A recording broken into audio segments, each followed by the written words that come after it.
कि ननद ताना मारा तारी कि दह गइल बाटे सूजी हो।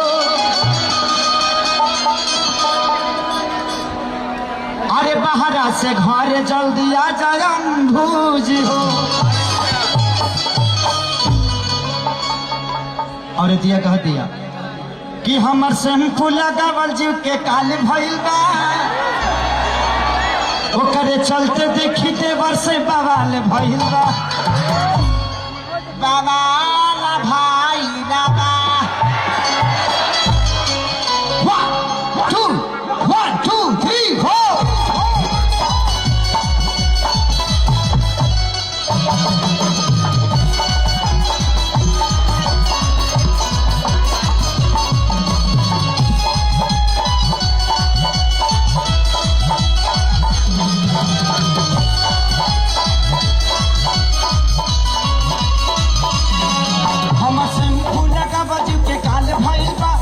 चलते देखी देवर से बवाल भइल बा।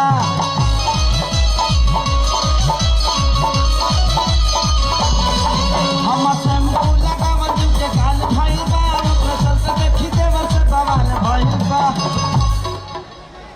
कि घरवा के झगड़ा से गली जाई बेरा जटे पुसदाई हारा चला जा। कि घरवा के झगड़ा से गल जाई, घरवा के झगड़ा से गल जाई सभा लोग सुखी कभी खाना चाही मेरा हो दीवाना मैं तेरा दीवाना दीवाना मैं तेरा। नजरों से झूम के आए मुझे झूम के होने लगा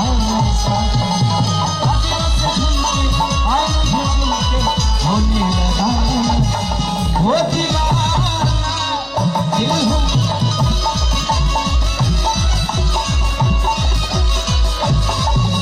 सफलों का छुट्टी पर निकालना चाहती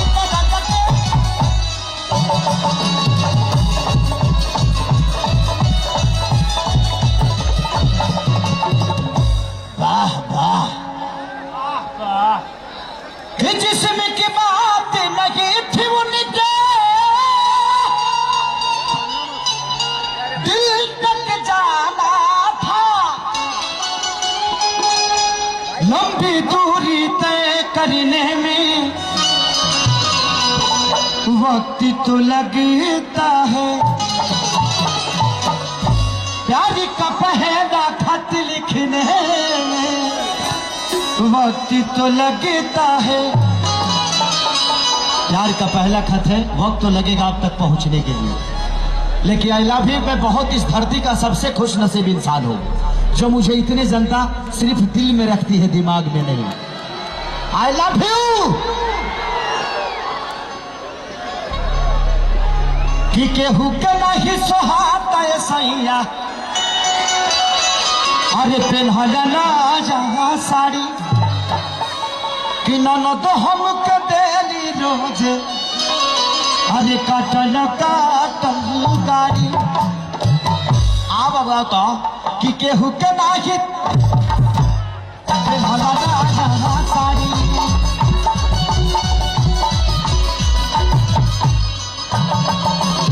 ननद हमके देली रोजे काटल काटल गाड़ी।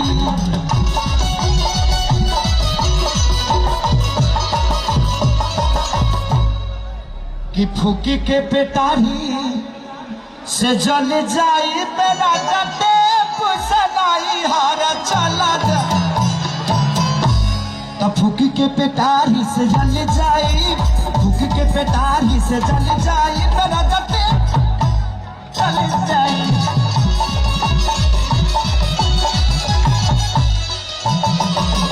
सब लोग का सूती तो निकल जाई मेरा जटे पुसनाई हारा चल जाई।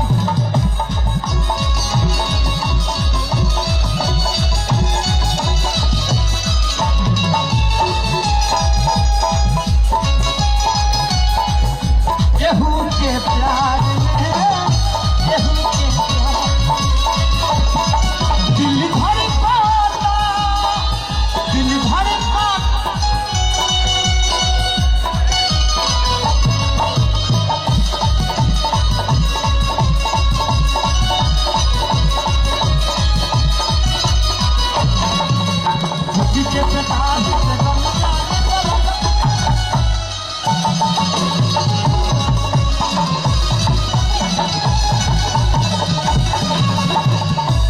और एतिया कहते कि देखो ना घर में भइल बा बड़ा का एहो सैया बेमारी कि जल्दी से घरे आ जा कहीं उमेश अंबुज खेसारी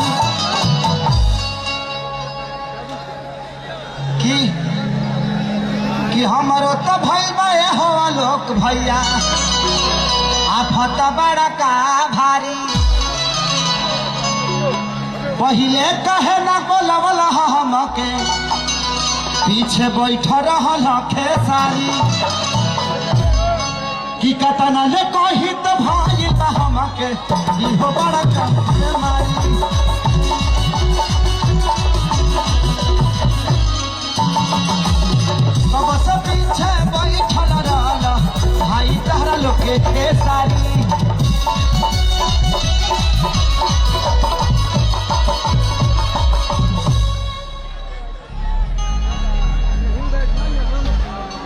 कि बेसुरा बजाइब 1 लाख तो चहल जाई